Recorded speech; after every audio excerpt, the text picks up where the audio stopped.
Fala Fundão, eu estou gravando esse vídeo aqui dentro de História do Brasil Republicano e eu quero comentar um pouco sobre esse caso do Banco Master, que é considerado o de maior impacto, né, naquele sistema financeiro que nós temos aqui no Brasil. É claro que eu não vou me ater aos detalhes, porque parte da documentação não foi nem autorizada e divulgada pelas autoridades, pelo Supremo Tribunal Federal. Mas eu quero mencionar aqui nesse contexto que a gente sabe até hoje, né, que os grupos políticos têm debatido, que tem estado amplamente debatido pela imprensa nacional, que grupos de esquerda e direita, como eu disse, têm brigado aí sobre os debates, a prisão do próprio líder e dono do banco, não é, que tem, né, que construiu uma rede muito importante em grupos de à direita, grupos à esquerda, em diálogos com magistrados, esposa de magistrado da Suprema Corte do país ali como responsável, ela e seus filhos, para cuidar ali do banco com valores astronômicos. Eu quero trazer isso para o plano de fundo da Nova República, que cai muito em vestibulares, talvez não vá cair exatamente sobre isso na sua questão, na sua prova do vestibular das universidades do Brasil e aqui especialmente de Minas, mas pode cair sobre os desafios, vícios da República Brasileira e o quanto que a República, desde o início, desde o 1889, prometeu muito e entregou muito pouco em aspectos relevantes como cidadania, democracia, valores republicanos das instituições. E eu quero, inclusive, mencionar 3 livros. Eu estou com 2 aqui, tem um outro que está por aí, eu estava lendo e aí eu não sei onde que eu deixei, que é do historiador Zé Murilo de Carvalho, imortal da Academia Brasileira, que ele nos lembra que em muitos momentos da história nós tivemos democracia e faltava república. Tivemos república e faltava democracia. Então esse caso aí do Banco Master nos lembra muitos aspectos importantes. Primeiro que a história em tempos de polarização, tempos de conflito, é um campo que é reivindicado, não é? E que vira um campo de batalha, de disputas, não é?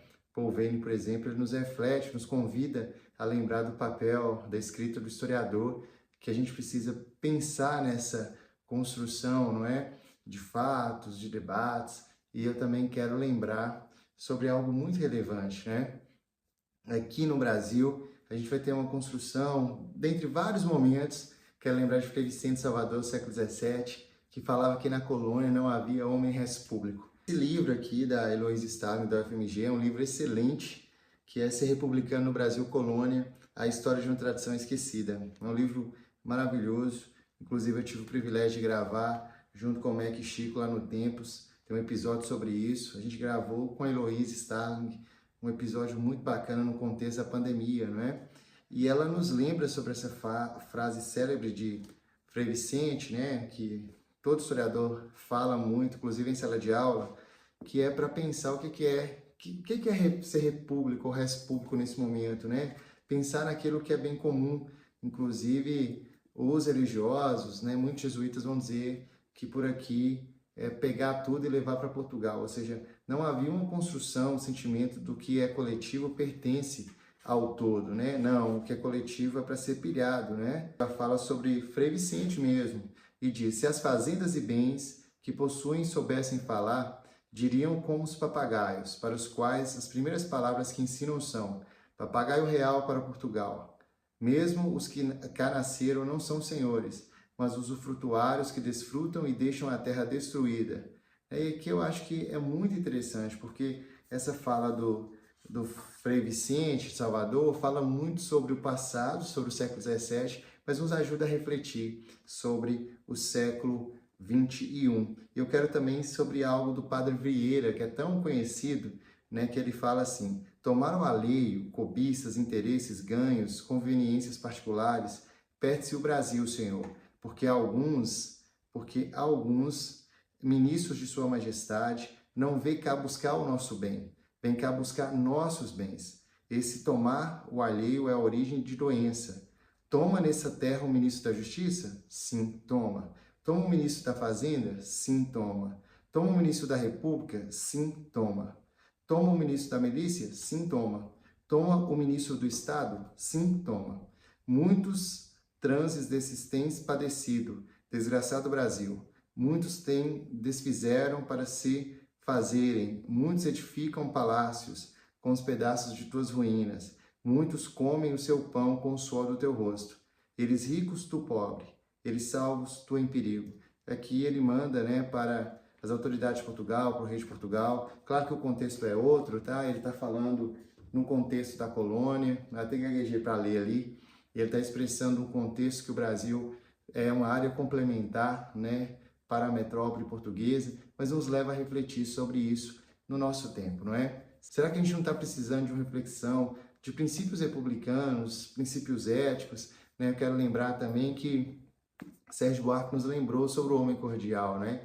Isso não é um elogio para falar daqui dos brasileiros, que inclusive esse conceito é muito construído, desconstruído, refletido na Universidade Brasileira, Latina e mundo afora, porque é como que a gente mistura as relações públicas e privadas, tirando, por exemplo, os presidentes do regime militar, da ditadura civil-militar, todos os outros a gente coloca apelidos amorosos ou não, né, tentando aproximar, né, de uma maneira quase que paternalista com o líder do Estado. E aí a gente gosta sempre de salvadores, né? Algo muito importante sobre os salvadores, como diz o antropólogo Claude Lévi-Strauss, inclusive tem uma relação direta com o Brasil, né? Os mitos não são necessariamente mentiras, são verdades ou construções, contradições sociais, isso é, de determinada sociedade ou sociedades que não dão conta de lidar e aí não dão conta de encarar o desafio e se posicionar para refletir mesmo sobre os descaminhos. Então, eles acabam funcionando como para-raios ali para a gente se livrar daquilo que a gente tem a obrigação de pensar. Então, essa reflexão aqui, né, parece que eu estou fugindo, né, sobre o caso Master, mas eu quero usá-lo apenas como exemplo, né? Será que não é bom refletir sobre como que se dão as relações das autoridades mais elevadas deste país, os três poderes, não é? Os encontros, aquilo que está fora das agendas, aquilo que muitas vezes as pesquisas, investigações, o jornalismo, né, os relatórios das polícias, como a Polícia Federal, Rodoviária Federal, nos revela, não é? É de ficar estarrecido o quanto que a gente precisa de uma renovação, e ela não perpassa apenas nos palácios, ela perpassa no centro de poderes também, obviamente, mas no cotidiano do brasileiro, nas nossas relações no cotidiano do país, pelas cidades, pelas ruas, e eu espero que tenha ficado claro que eu te convidei a repensar aqui, né? Muitas vezes isso reflete os nossos descaminhos, né? E como diz Padre Vieira e Frei Vicente Salvador, a gente precisa realmente de homens públicos por aqui e que não tomem, né? Que pensem naquilo que é em prol do país, é digno, é honesto e que permite a construção de um Estado nacional cada vez mais democrático, cada vez mais republicano. Eu vou sempre gravar um pouco de aula sobre isso, até pensando nessas referências, essas leituras que eu tenho lido, também no Tempos, que eu sempre indico por aqui, né, que faz análises com tanta excelência, então a gente possa pensar nos nossos caminhos, não apenas para apontar para o outro, mas para a gente ver como que é possível uma pauta tão relevante que é de princípios res públicos, princípios democráticos, e o país precisa disso. Eu espero você, quero sugerir as leituras. Por hoje, em especial, Ser Republicano no Brasil Colônia, a história de uma tradição esquecida, Louise Starling, que é um material de qualidade excepcional. Tamo junto, curta, compartilha, se inscreva nesse canal.